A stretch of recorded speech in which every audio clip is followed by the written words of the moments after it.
Hi friends, welcome to my channel. Brahmagantu ಕತೆ ಅಂತಿಮ ಹಂತಕ್ಕೆ ತಲುಪಿದ್ದು ಇಂದಿನ ದಿನ ಕೊನೆಯ ಸಂಚಿಕೆಯನ್ನು ಪ್ರಸಾರ ಮಾಡುತ್ತಿದೆ. ಕಳೆದ 2 ವರ್ಷಗಳಿಂದ ವೀಕ್ಷಕರನ್ನ ಹಿಡಿದುಕೊಂಡಿದ್ದ ಈ ಕತೆ ಒಂದೊಳ್ಳೆ ರೀತಿಯಲ್ಲಿ ಹರಿಬರಿ ಮಾಡದೆ ಮುಗಿಸುತ್ತಿದ್ದಾರೆ. ಎಲ್ಲರೂ ಅಂದುಕೊಂಡ ರೀತಿಯಲ್ಲಿಯೇ ಈ ಕತೆ ಮುಗಿತಾ ಇದೆ. ಇದರಲ್ಲಿ ಮಹಾ ಟ್ವಿಸ್ಟ್ ಏನೂ ಇಲ್ಲ. ಇದಾಗಲೇ ಚಿರುಗೆ ದಿಶಾನೇ ದೀಪ ಎನ್ನುವ ಸತ್ಯ ಗೊತ್ತಾಗಿದೆ. ದೀಪ ಅಣ್ಣ ನರಸಿಂಹನಿಗೂ ಈ ವಿಷಯವನ್ನು ತಿಳಿಸಿದ್ದಾರೆ ಚಿರು. ಇನ್ನು ಅಪ್ಪ ಅಮ್ಮ ಅವರಿಗೆ ಮೊದಲೇ ಗೊತ್ತಿತ್ತು. ಈಗ ಗೊತ್ತಾಗಬೇಕಾಗಿರೋದು ಸೌಂದರ್ಯಗೆ ಮಾತ್ರ. ಅದು ಅಂತಿಮ ದಿನ ಅಂದರೆ ಇಂದಿನ ಕೊನೆ ಸಂಚಿಕೆಯಲ್ಲಿ ಗೊತ್ತಾಗುತ್ತೆ. ಆಗ ಸೌಂದರ್ಯಗೆ ದೊಡ್ಡ ಆಘಾತ ಆಗುತ್ತೆ. ಏಕೆಂದರೆ ಸದ್ಯ ದೀಪಾ ದಿಶಾ ಒಬ್ಬಳೇ ಎಂದು ಗೊತ್ತಾಗಿ ದಿಶಾಳನ್ನ ಚಿರು ಲವ್ ಮಾಡ್ತಿದ್ರೆ ಇವರಿಬ್ಬರ ಮದುವೆ ಮಾಡಿಸಿದ ಸೌಂದರ್ಯ ತತ್ತರಿಸಿ ಹೋಗಿದ್ದಾಳೆ. ಚಿರು ಎದುರು ಒಳ್ಳೆಯವಳಂತೆ ನಟಿಸ್ತಾ ಇದ್ದ ಸೌಂದರ್ಯಗೆ ಈಗ ದಿಶಾನೇ ದೀಪ ಅನ್ನೋ ಸತ್ಯ ಗೊತ್ತಾಗಿ ಸಿಡಿಲು ಬಡದಂತಾಗಿ ಕುಸಿದು ಬಿದ್ದಿದ್ದಾಳೆ. ಈಗಾಗಲೇ ಸೌಂದರ್ಯ ಬಗ್ಗೆ ದೀಪ ಚಿರು ಹತ್ರ ಎಲ್ಲಾನು ಹೇಳಿದ್ದಾಳೆ. ಅತ್ಗೆ ಏನು ಅನ್ನೋದು ಅತ್ಗೆನೇ ದೇವರು ಅಂತ ಪೂಜಿಸ್ತಾ ಇರೋ ಚಿರುಗೆ ಗೊತ್ತಾಗಿದೆ. ಮನಸ್ಸಿಗೆ ತುಂಬಾ ನೋವಾಗಿದೆ.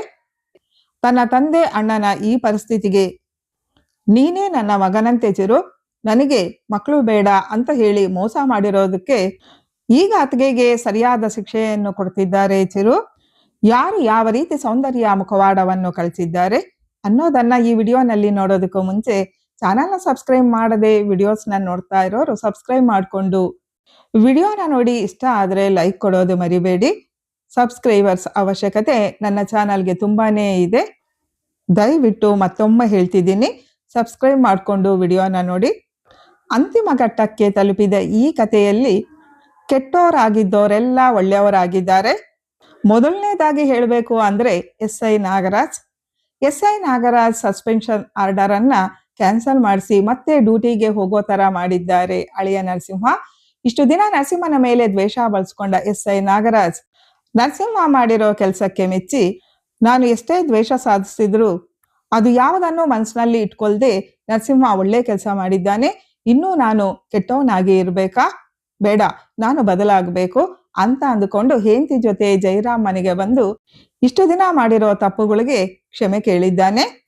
ನರಸಿಂಹನಿಗೆ ಸನ್ಮಾನ ಮಾಡಿ ಇಂದಿನಿಂದ ನಿನ್ನ ನಾನು ಅಳಿಯ ಅಂತ ಒಪ್ಕೊಳ್ತಾ ಇದ್ದೀನಿ ಅಂತ ನರಸಿಂಹನ ಮುಂದೆ, ಮಗಳೇ ನನ್ನನ್ನ ಕ್ಷಮಿಸ್ಬಿಡು, ನನ್ನ ಮಗಳಾದ್ರೂ ನೀನೇ ನನಗೆ ಬುದ್ಧಿ ಕಲಿಸಿದ್ದೀಯಾ, ಇನ್ನು ಮುಂದೆ ನೀನು ನರಸಿಂಹನ ಜೊತೆ ಚೆನ್ನಾಗಿರು ಅಂತ ಸಂಜನಾ ಮುಂದೆ, ಜೈರಾಮ್ ಇನ್ನು ಮುಂದೆ ನೀನು ನನ್ನ ಸರ್ ಅಂತ ಕರಿಬೇಡ, ಬೀಗ್ರೆ ಅಂತ ಕರಿ ಅಂತ ಖುಷಿಯಿಂದ ಹೇಳಿರೋ ನಾಗರಾಜ್ಗೆ ಸರಿ ಬೀಗ್ರೆ ಅಂತ ಹೇಳಿದ್ದಾರೆ ಜೈರಾಮ್.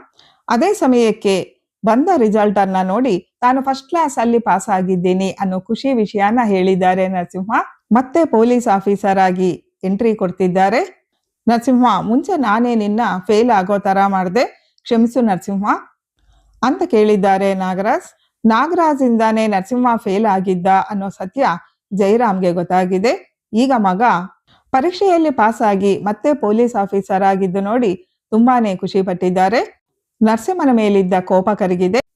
ನನ್ನ ಮಗ ಪೊಲೀಸ್ ಆಫೀಸರ್ ಅಂತ ಹೆಮ್ಮೆಯಿಂದ ಹೇಳ್ಕೊಳ್ತೀನಿ, ಆದ್ರೆ ಇನ್ ಮುಂದೆ ಯಾವುದೇ ಸತ್ಯನ ಮುಚ್ಚಿಡಬೇಡ, ಅದರಿಂದಾನೇ ಇಷ್ಟೆಲ್ಲ ಅನರ್ಥಗಳು ಆಗಿರೋದು. ನನಗಿಂತೂ ಉನ್ನತ ಹುದ್ದೆಯಲ್ಲಿ ಪ್ರವೇಶ ಮಾಡ್ತಿದ್ದೀಯಾ, ಚೆನ್ನಾಗಿ ಡ್ಯೂಟಿ ಮಾಡು, ಇನ್ನು ನಾನು ರಿಟೈರ್ ಅನ್ನ ಖುಷಿಯಿಂದ ಸ್ವೀಕಾರ ಮಾಡ್ತೀನಿ, ಹೆಂಡತಿ ಜೊತೆ ತೀರ್ಥಯಾತ್ರೆಗಳಿಗೆ ಹೋಗ್ತೀನಿ, ನೀನು ಸಂಜನಾ ಜೊತೆ ಆರಾಮಾಗಿರು ಅಂತ ಆಶೀರ್ವಾದ ಮಾಡಿದ್ದಾರೆ ಜೈರಾಮ್.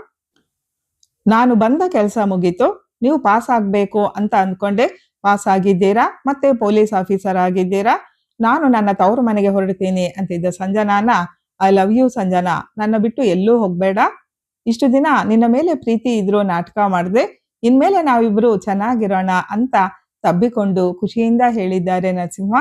ಕೊನೆಗೂ ಕೋಪತಾಪಗಳು ಕರಗಿ ನರಸಿಂಹ ಸಂಜನಾ ಒಂದಾಗಿದ್ದಾರೆ. ಇನ್ನು ಅದೇ ಸಮಯದಲ್ಲೇ ಜೈರಾಮ್ ದಿಶಾನೇ ದೀಪ ಅನ್ನೋ ಸತ್ಯ ಎಲ್ಲರ ಮುಂದೆ ಹೇಳಿದ್ದಾರೆ.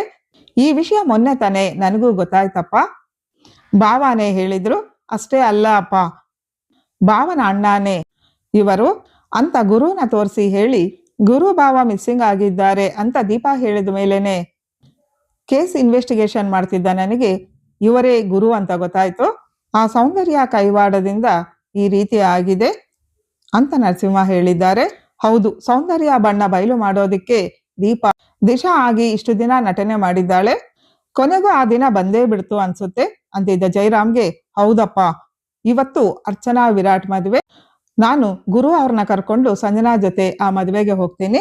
ಅಲ್ಲೇ ಎಲ್ಲರ ಮುಂದೆ ಗುರು ಅವರು ಸಿಕ್ಕಿರೋ ವಿಷಯ ಹೇಳ್ತೀನಿ. ಸರಿ ಅಪ್ಪ, ನಾನಿನ್ನು ಬರ್ತೀನಿ ಅಂತ ಅರ್ಚನಾ ವಿರಾಟ್ ಮದುವೆಗೆ ಸಂಜನಾ ಜೊತೆ ಗುರುನ ಕರ್ಕೊಂಡು ಹೊರಟಿದ್ದಾರೆ ನರಸಿಂಹ. ಅರ್ಚನಾ ವಿರಾಟ್ ಮದುವೆ ದೇವಸ್ಥಾನದಲ್ಲಿ ಸಿಂಪಲ್ ಆಗಿ ಅರೇಂಜ್ ಮಾಡಿದ್ದಾರೆ. ನಾನು ಮದುವೆಗೆ ಬರಲ್ಲ, ಅರ್ಜೆಂಟ್ ಕೆಲಸ ಇದೆ ಅಂತ ಹೇಳಿ ಹೊರಟಿದ್ದಾಳೆ ಸೌಂದರ್ಯ. ಇನ್ನು ಎಲ್ಲರೂ ದೇವಸ್ಥಾನಕ್ಕೆ ಬಂದಿದ್ದಾರೆ. ಮದುಮಗ ಮದುಮಗಳಂತೆ ಅರ್ಚನಾ ವಿರಾಟ್ ಅಲಂಕಾರ ಮಾಡಿಕೊಂಡು ಹಸೆಮಣೆ ಏರಿದ್ದಾರೆ. ಅದೇ ಸಮಯಕ್ಕೆ ಗುರುನ ಕರ್ಕೊಂಡು ನರಸಿಂಹ ಸಂಜನಾ ಅಲ್ಲಿಗೆ ಬಂದಿದ್ದಾರೆ. ಗುರುನ ನೋಡಿರೋ ಎಲ್ಲರಿಗೂ ತುಂಬಾನೇ ಖುಷಿ ಆಗಿದೆ. ಆವತ್ತು ಕಾಡಲ್ಲಿ ಗಾಯಗಳೊಂದಿಗೆ ಸಿಕ್ಕಿದ್ರು, ಕೇಸಿಗೆ ಬೇಕಾಗ್ತಾರಲ್ಲ ಅಂತ ಇವರನ್ನ ಕರ್ಕೊಂಡು ಬಂದು ಮನೆಯಲ್ಲೇ ಇಟ್ಕೊಂಡಿದ್ದೆ. ಬಾವಾ, ಇವರೇ ನಿಮ್ಮ ಅಣ್ಣ ಅನ್ನೋದು ನನಗೆ ಮೊನ್ನೆ ತಾನೇ ಗೊತ್ತಾಯ್ತು. ಹೇಗೂ ಮದುವೆಗೆ ಬರ್ತೀನಲ್ಲ, ಅವಾಗ್ಲೇ ಕರ್ಕೊಂಡು ಬರೋಣ ಅಂತ ಅಂದ್ಕೊಂಡು ಇವತ್ತು ಕರ್ಕೊಂಡು ಬಂದೆ. ಮುಂಚಿನ ನೆನಪಿನ ಶಕ್ತಿ ಈಗ ಇವ್ರಿಗೆ ಇಲ್ಲ ಅಂತ ನರಸಿಂಹ ಹೇಳಿದ್ದಾನೆ. ಹೌದು ಚಿರು, ಇವರಿಗೆ ನಾನೇ ಟ್ರೀಟ್ಮೆಂಟ್ ಕೊಡ್ತಾ ಇದ್ದೀನಿ, ಸರಿ ಹೋಗ್ತಾರೆ ಅಂತ ವಿರಾಟ್ ಹೇಳಿದ್ದಾನೆ. ಒಟ್ನಲ್ಲಿ ಅಣ್ಣ ಸಿಕ್ಕಿದ್ರಲ್ಲ, ಅಷ್ಟು ಸಾಕು. ಅಪ್ಪ, ಅಣ್ಣನಿಗೆ ಈ ರೀತಿ ಆಗೋದ್ರ ಹಿಂದೆ ಅತಿಗೆ ಕೈವಾಡ ಇದೆ. ಇವತ್ತು ಎಲ್ಲದಕ್ಕೂ ಅಂತ್ಯ ಹಾಡ್ತೀನಿ, ನೀವು ಯಾವುದಕ್ಕೂ ಯೋಚನೆ ಮಾಡಬೇಡಿ. ಯಾಕೆ ನಮ್ಮ ಮೇಲೆ ಅಷ್ಟೊಂದು ದ್ವೇಷ ಅತಿಗೆಗೆ ಹೇಳಿ ಅಪ್ಪ ಅಂತ ಚಿರು ಕೇಳಿದ್ದಾರೆ. ಆವತ್ತು ನಾನೇ ಅವಳ ಮೇಲೆ ಆಕ್ಸಿಡೆಂಟ್ ಮಾಡಿಸಿದ್ದು ಅಂತ ತಪ್ಪಾಗಿ ತಿಳ್ಕೊಂಡು ಇಷ್ಟು ವರ್ಷ ನಮ್ಮ ಮೇಲೆ ಹಾಗೇನ ಸಾಧಿಸ್ತಾ ಇದ್ದಾಳೆ ಅಂತ ಸೌಂದರ್ಯ ದ್ವೇಷದ ಸತ್ಯನ ರಿವೀಲ್ ಮಾಡಿದ್ದಾರೆ ರಾಜಶೇಖರ್. ಅದರಿಂದಾನೇ ಮಕ್ಕಳು ಆಗಲ್ಲ ಅನ್ನೋದು ಸುಳ್ಳು ಹೇಳಿದ್ದಾಳೆ ಸೌಂದರ್ಯ. ನಿಜಕ್ಕೂ ಸೌಂದರ್ಯಗೆ ಮಕ್ಕಳೇ ಆಗಲ್ವೇನೋ ಅಂತ ದೀಪಾ ಹೇಳಿದ್ದಾಳೆ. ಎಲ್ಲರಿಗೂ ಇನ್ನೊಂದು ವಿಷಯ ಹೇಳಬೇಕು. ದಿಶಾನೇ ದೀಪಾ ಸೌಂದರ್ಯ ಮೋಸಗಳು ಎಲ್ಲರಿಗೂ ಗೊತ್ತಾಗ್ಬೇಕು ಅಂತಾನೆ ಇಷ್ಟು ದಿನ ದಿಶಾ ಆಗಿದ್ಲು ಅನ್ನೋ ಸತ್ಯನ ಹೇಳಿ ಬಿಗ್ ಶಾಕ್ ಕೊಟ್ಟಿದ್ದಾರೆ ರಾಜಶೇಖರ್. ಹೌದಾ ದೀಪಾ, ನೀನು ಬದುಕಿರೋದು ನನಗೆ ತುಂಬಾ ಖುಷಿ ಆಗ್ತಿದೆ ಅಂತ ಭಾಸ್ಕರ್ ಹೇಳಿದ್ದಾರೆ. ದೀಪಾ, ನಾನು ನಿನಗೆ ತುಂಬಾನೇ ತೊಂದರೆ ಕೊಟ್ಟಿದ್ದೆ, ಕ್ಷಮಿಸಮ್ಮ ಅಂತ ಸುಕನ್ಯಾ ಹೇಳಿದ್ದಾಳೆ. ದೊಡ್ಡೋರು ಹಾಗೆಲ್ಲ ಹೇಳ್ಬೇಡಿ, ಸೌಂದರ್ಯ ಮುಖವಾಡ ಬಯಲಾಗೋವರೆಗೂ ನಾನೇ ದೀಪಾ ಅನ್ನೋ ಸತ್ಯನ ಹೇಳ್ಬೇಡಿ ಅಂತ ದೀಪಾ ಹೇಳಿದ್ದಾಳೆ. ಅವ್ರ ಬಾಯಿಂದಾನೇ ಸತ್ಯಗಳು ಆಚೆ ತರಿಸ್ತೀನಿ, ನೋಡ್ತಾ ಇರಿ ಅಂತ ಸವಾಲ್ ಹಾಕಿದ್ದಾರೆ ಚಿರು. ಇನ್ನು ಅರ್ಚನಾ ಕೊರಳಿಗೆ ವಿರಾಟ್ ಎಲ್ಲರ ಮುಂದೆ ತಾಳಿಯನ್ನು ಕಟ್ಟಿದ್ದಾನೆ. ನವ ದಂಪತಿಗಳಾದ ಅರ್ಚನಾ ವಿರಾಟ್ನ ಕರ್ಕೊಂಡು ಎಲ್ಲರೂ ಮನೆಗೆ ಬಂದಿದ್ದಾರೆ. ಒಬ್ಬೊಬ್ಬರಾಗಿ ಸೌಂದರ್ಯ ಮುಂದೆ ಬಂದು ಚಳಿನ ಬಿಡಿಸ್ತಿದ್ದಾರೆ. ನನ್ನನ್ನೇ ಮುಗಿಸೋದಿಕ್ಕೆ ಬಂದಿದೀಯಲ್ಲ, ನೀನು ಒಬ್ಬ ಮೋಸಗಾತಿ ಅಂತ ಗುರು ಹೇಳಿದ್ರೆ ನಾನೇ ಆಕ್ಸಿಡೆಂಟ್ ಮಾಡಿದ್ದು ಅಂತ ತಪ್ಪು ತಿಳ್ಕೊಂಡು ಹಾಗೇನ ಸಾಧಿಸ್ತಾ ಇದೆಯಲ್ಲ, ಯಾಕೆ ಅಂತ ರಾಜಶೇಖರ್ ಪ್ರಶ್ನೆ ಮಾಡಿದ್ದಾರೆ. ನನ್ನನ್ನ ದಿಶಾ ಅಂದ್ಕೊಂಡು ಚಿರು ಜೊತೆ ಇಷ್ಟಪಟ್ಟು ಮದುವೆ ಮಾಡಿಸಿದೀಯಲ್ಲ, ಆದ್ರೆ ಆ ದಿಶಾ ಬೇರೆ ಯಾರೂ ಅಲ್ಲ, ಈ ದೀಪಾನೇ ಅನ್ನೋ ಸತ್ಯನ ದೀಪಾ ಹೇಳಿ ಸೌಂದರ್ಯನ ನಡಗಿಸಿದ್ದಾಳೆ. ಸತ್ತಿದ್ದೋಳು ಹೇಗೆ ಬದುಕಿ ಬಂದೆ ಅಂತ ಆಘಾತಕ್ಕೊಳಗಾದ ಸೌಂದರ್ಯ ಕೇಳಿದ್ರೆ, ನೀನು ನನ್ನ ಮುಗಿಸ್ಬೇಕು ಅಂತ ಪ್ಲಾನ್ ಮಾಡಿದೀಯಾ ಅಂತ ಗೊತ್ತಾಗೆ ನಾನು ಪ್ಲಾನ್ ಮಾಡಿದೆ. ನನ್ನ ಕತೆ ಮುಗೀತು ಅಂತ ನೀನು ಅಂದ್ಕೊಂಡಿದೀಯಾ, ಆದ್ರೆ ನಾನು ಸತ್ತಿಲ್ಲ ಸೌಂದರ್ಯ. ನಿನ್ನ ಮುಖವಾಡನ ಎಲ್ಲರ ಮುಂದೆ ಕಳ್ಚಬೇಕು ಅಂತಾನೆ ದಿಶಾ ಆಗಿ ಯಾಕ್ಟು ಮಾಡಿದೆ. ನನ್ನ ಹಸ್ಬೆಂಡಿಗೆ ರೂಪಕ್ಕಿಂತ ಗುಣನೇ ಮುಖ್ಯ, ಅದನ್ನ ಪ್ರೂವ್ ಮಾಡ್ತೀನಿ ಅಂತ ನಿನ್ನ ಹತ್ರ ಚಾಲೆಂಜ್ ಮಾಡಿದ್ದೆ, ನೆನಪಿದೆಯಾ ಸೌಂದರ್ಯ? ಆವತ್ತೇ ನಾನು ದಿಶಾ ಆದೆ. ಪಾಪ, ನಾನೇ ದೀಪಾ ಅಂತ ಗೊತ್ತಾಗದೆ ನನ್ನನ್ನ ಇಷ್ಟಪಟ್ಟು ಚಿರು ಜೊತೆ ನೀನೇ ಮದುವೆ ಮಾಡಿಸ್ದೆ. ಹೇಗಿದೆ ನಾನು ಮಾಡಿರೋ ಪ್ಲಾನು? ಕೊನೆಗೂ ನಾನೇ ಗೆದ್ದೆ ಸೌಂದರ್ಯ, ನೀನು ಏನು ಅಂತ ಎಲ್ಲರಿಗೂ ಗೊತ್ತಾಗೋ ಥರ ಮಾಡಿದೆ ಅಂತ ಹೇಳಿ ನಕ್ಕಿದ್ದಾಳೆ ದೀಪಾ. ಅತ್ಗೆ, ನೀನೇ ನನ್ನ ಮಗ ಅಂತ ಹೇಳಿ ನನಗೆ ಮೋಸ ಮಾಡಿದ್ರಿ. ತಾಯಿಯಾದ ನಿಮ್ಮನ್ನ ದೇವರು ಅಂದ್ಕೊಂಡೆ, ದೇವರಲ್ಲ ಮೋಸಗಾತಿ ಅಂತ ಗೊತ್ತಾಯ್ತು ಅಂತ ಚಿರು ಹೇಳಿದ್ದು ಕೇಳಿ ಕುಸಿತು ಬಿದ್ದಿದ್ದಾಳೆ ಸೌಂದರ್ಯ. ಎಲ್ಲರೂ ಸೇರಿ ನನಗೆ ಮೋಸ ಮಾಡಿದ್ದೀರಾ ಅಂತ ಕಿರ್ಚಿದ್ದಾಳೆ.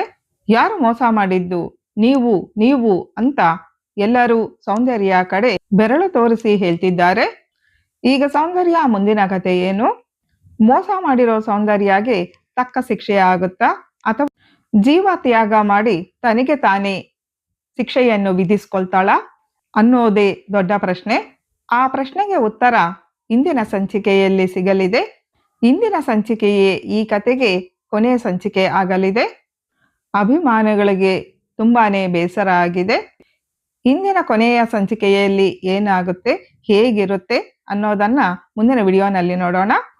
Thanks for watching. Bye friends.